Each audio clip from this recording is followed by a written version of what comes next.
بہت ہی اہم سوال، کیونکہ انسان یہ سمجھنے لگ جاتا ہے کہ میں نے بہت محنت کی ہے، میں نے خون اور پسینہ بہایا ہے، خون پسینہ بہا کے میں نے کمائی کی ہے، کمایا ہے، اور مشہور ایک محاورہ بولا جاتا ہے کہ پیسے جو ہے وہ درختوں پہ نہیں اگتے، اس کے لیے بہت جان لگانی پڑتی ہے۔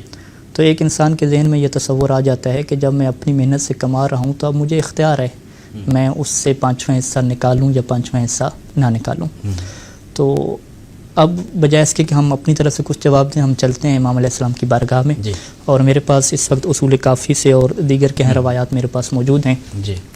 تو امام رضا علیہ السلام کا دور ہے اور فارس کے تجار ہیں، فارس میں لوگ تجارت کرتے ہیں، بزنس کرتے ہیں۔ تو ایک تاجر نے امام علیہ السلام کو خط لکھا، اس میں امام علیہ السلام کو جب اس نے خط لکھا تو اس نے خط میں امام علیہ السلام سے یہ کہا کہ آپ کا حصہ ہے 5واں، تو آپ مجھے معاف کر دیں، اجازت دے دیں تاکہ وہ میں 5واں حصہ نہ نکالوں۔ تو امام علیہ السلام نے خط میں بسم اللہ الرحمن الرحیم جواب میں لکھا، اور پھر پہلا جملہ یہ لکھا کہ یہ جان لو کہ اللہ نے ہر عمل کے اوپر ثواب رکھا ہے، اور جو لوگ دل تنگ کرتے ہیں ان کے لیے غم اور پریشانی رکھ دی ہے۔ پھر اس کے بعد فرمایا کہ یہ جو اللہ نے خمس رکھا ہے، یہ جو تم کہہ رہے ہو کہ تم کما رہے ہو، یہ تمہارے لیے حلال اسی طریقے سے ہوگا کہ جس طریقے سے اللہ نے حلال کیا ہے۔ کیا کہنے سبحان اللہ، یعنی جو بھی تم کما رہے ہو یہ تمہارے لیے حلال ہی نہیں ہے، یہ حلال ہوگا اسی طریقے سے بوجہ ما احلہ اللہ تعالی، اسی طریقے سے کہ جس طریقے سے اللہ نے اسے حلال کیا ہے۔ سبحان اللہ۔ تو اب جو ہے وہ اس تصور کو جو تاجر کے ذہن میں تھا کہ میں جب کما رہا ہوں تو یہ میرے لیے حلال ہونے چاہیے، لیکن امام نے کہا نہیں، یہ جو تم کما رہے ہو یہ تمہارے لیے حلال نہیں ہے، حلال اسی طریقے سے ہوگا کہ جو اللہ نے بتایا ہے۔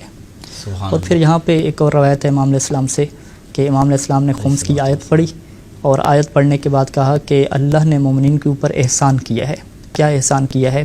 کہ انہوں نے جو کمائی کی ہے 5 حصے، وہ 4 حصے مومنین کے لیے حلال کر دیے ہیں، اور 5واں حصہ اپنے لیے رکھ دیا ہے۔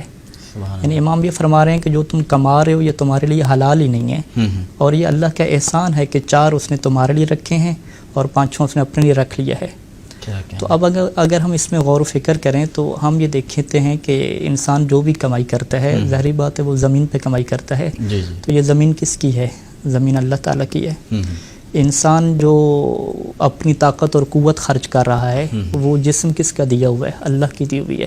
وہ طاقت کس کی دی ہوئی ہے؟ اللہ کی دی ہوئی ہے۔ اپنے ذہن کو جو وہ استعمال کر رہا ہے، وہ ذہن کس کا دیا ہوا ہے؟ اللہ کا دیا ہوا ہے۔ ہر لمحے میں جو وہ سانس لے رہا ہے، وہ سانس کس کی دی ہوئی ہے؟ اللہ کی دی ہوئی ہے۔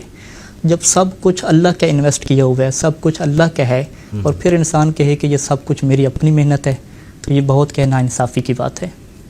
اگر ہم اس کو اپنی مثال سے سمجھ سکیں کہ فرض کریں کہ اگر میں آپ کو بہت زیادہ پیسہ دیتا ہوں اور آپ کو کہتا ہوں کہ آپ بزنس اور کاروبار کریں، اور جو کمپنی ہے وہ بھی میری ہو، پیسہ بھی میرا ہو، اور جو آپ کے ساتھ وہاں پہ معاون ہوں، آپ کے مددگار ہوں، وہ بھی میری طرف سے ہوں، اور پھر جو آپ کمپیوٹر استعمال کر رہے ہوں، اپنا ذہن استعمال کر رہے ہوں، وہ بھی میری طرف سے دیا گیا ہو، اور ہر لمحے میں جو سانس آپ لے رہے ہیں وہ بھی میری طرف سے استعمال شدہ ہو، اور جو آپ پلاننگ کر رہے ہیں وہ بھی میری طرف سے عطا کردہ ہو، اور پھر آخر پہ آپ کہیں کہ بھی سارا تو میں نے کیا ہے، آپ کو ہم کچھ بھی نہیں دیں گے، تو سارے لوگ کہیں گے کہ یہ تو زیادتی ہے، جب سارا اس کا پیسہ دیا ہوا ہے، سب کچھ اسی کا ہے، تو یہ سارا حق تو اس کا بنتا ہے، تمہیں نگراں بنایا گیا تھا، تمہیں نگران فقط بنایا گیا تھا، مالک حقیقی تو وہ تھا۔ لہٰذا امام علیہ السلام نے اس جو بزنس مین تھا فارس کا، اس کے اس تصور کو توڑا کہ یہ اللہ کا احسان ہے تمہارے اوپر، کہ اللہ چاہتا تو 5 کے 5 حصے تم سے لے سکتا تھا۔ یہ بہت بڑا احسان ہے کہ 5 حصے تمہارے لیے 4 حصے حلال کر دیے، اور 5واں کیا ہے؟ اپنے رکھ دیے۔